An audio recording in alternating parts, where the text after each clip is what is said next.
He hid 300 people in a zoo and fooled the Nazis. In the darkest days of World War II, as the Nazi regime tightened its sinister grip on Warsaw, one man came up with a plan so audacious, it's hard to believe it's true. His secret weapon? A zoo. His sanctuary? A network of empty lion cages and underground tunnels. This is the incredible story of how a zookeeper and his wife turned a place of life, shattered by war, into an ark of hope, fooling the Nazis right under their noses and saving over 300 people from the Holocaust. Section 1. The Garden of Life. Before the war, the Warsaw Zoo was a paradise.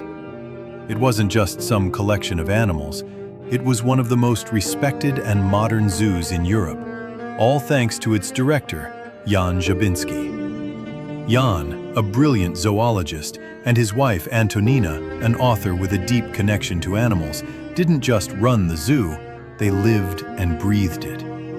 Their home, a modern villa, was right there on the zoo grounds. They lovingly called it the Villa Under the Crazy Star.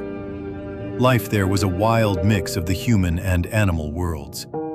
Jan and Antonina were local celebrities, especially after they celebrated the birth of Tuzinka, who was only the 12th elephant ever born in captivity in the entire world. Their young son, Richard, grew up with animals as his playmates, and Antonina had a special gift for understanding and nurturing the creatures in their care. Their home was a haven for animals, and their whole life was about celebrating nature. They had no idea their mission was about to change from protecting animals from people to protecting people from themselves. Section 2. Paradise Lost. On September 1st, 1939, the skies above Warsaw tore open. The German invasion began with a brutal aerial assault on the capital. The zoo, once a place of peace, became a battlefield. Bombs rained down, enclosures were blown apart, and the terrified cries of animals blended with the roar of explosions. It was absolute devastation. Many animals were killed instantly. Others escaped into the city streets, only to be shot. The most valuable surviving animals, including the famous baby elephant Tuzinka, were stolen and shipped off to zoos in Germany, like the one in Königsberg. Jan Żabinski, stripped of his title as director, could only watch as his life's work was dismantled. The thriving zoo turned into a ghost town of empty cages and haunting memories. But as the Nazis began their systematic persecution of Warsaw's Jewish population, forcing around 450,000 people into the horrifying conditions of the Warsaw Ghetto, Jan and Antonina saw something in the ruins. They saw a chance, not just to mourn their past, but to build a future for those who had been condemned to die. Section 3. The Ark of Hope. The plan was as clever as it was dangerous. The empty zoo, with all its cages and service tunnels, would become a secret stop for Jews smuggled out of the ghetto. Jan, using his credentials as the superintendent of the city's public parks, got a special pass, an Ausweis, that gave him access to the ghetto. His official cover story was almost absurd. He claimed he needed to collect food scraps from the ghetto to feed a new pig farm at the zoo, pigs that were supposedly for the German soldiers. Under this brilliant disguise, Jan drove his truck into the heart of human suffering again and again. He saw the starvation and brutality firsthand. And on his way out, the truck, supposedly full of garbage, carried a much different cargo. He hid people in empty barrels or under piles of waste, driving them right past unsuspecting guards to the safety of the zoo. Once they arrived, the refugees were in Antonina's hands. The Villa Under the Crazy Star became the nerve center of the entire rescue operation. A constantly changing group of people were hidden within the house itself, in the attic, in closets, and in a basement shelter built just for them. Hundreds more passed through, finding temporary safety in the very cages that once held lions, bears, and apes. Antonina's job was to keep up a look of complete normalcy while managing the constant life or death stress. She was the guardian of the house, and her most famous alarm system was her piano. If a German patrol or an unwanted guest got too close, she'd start playing a specific melody from an Offenbach opera. That was the signal. Hearing the music, the guests, as the Jabinskis called them, would disappear in an instant, scrambling into hiding spots or escaping through a secret tunnel in the basement. Their young son, Richard, was in on it too, helping to bring food and supplies to the people his parents were hiding.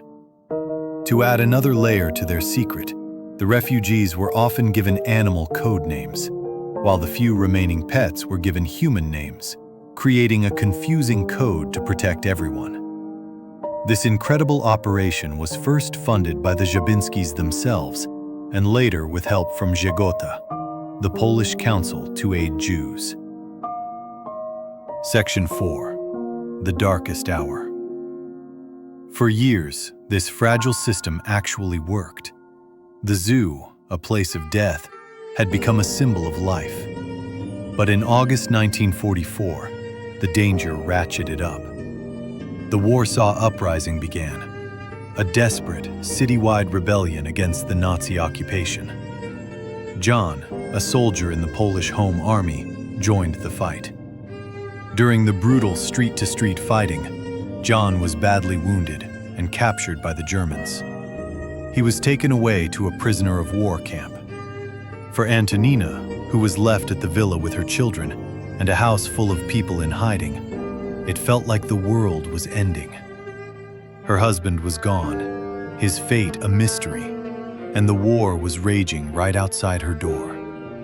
The Ark of Hope was about to be swallowed by the flood, and its captain was lost. Section 5. Rebuilding from the ashes.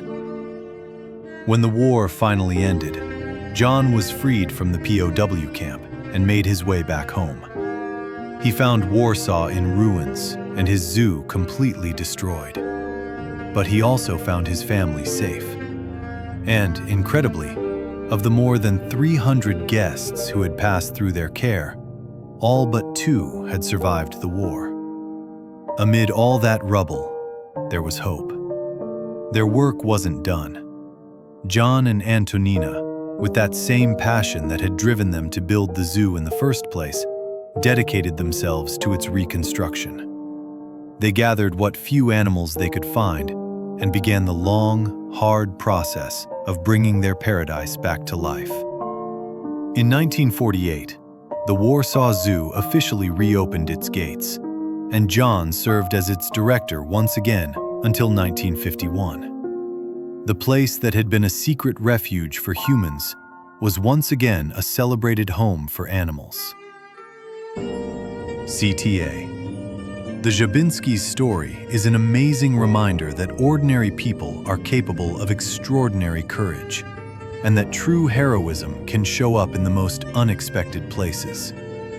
Their choices prove that even when faced with unimaginable inhumanity, one family can make a world of difference. If you love hearing about unsung heroes like these, think about subscribing for more stories of incredible bravery. It really makes you wonder, what would you have done in their position? Let us know what you think in the comments. After the war, John and Antonina continued to share their passions with the world. John wrote around 60 popular science books, while Antonina wrote children's books told from the perspective of animals. And their heroism did not go unnoticed. In 1965, Yad Vashem, Israel's official Holocaust memorial, recognized both John and Antonina as righteous among the nations, an honor given to non-Jews who risked their lives to save Jews during the Holocaust.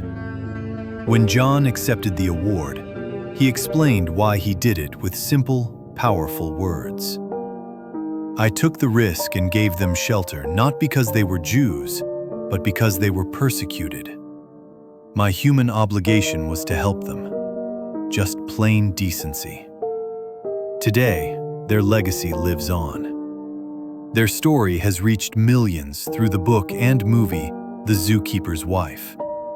And in Warsaw, the zoo they rebuilt from ashes is now officially named the Municipal Zoological Garden for Antonina and John Jabinski.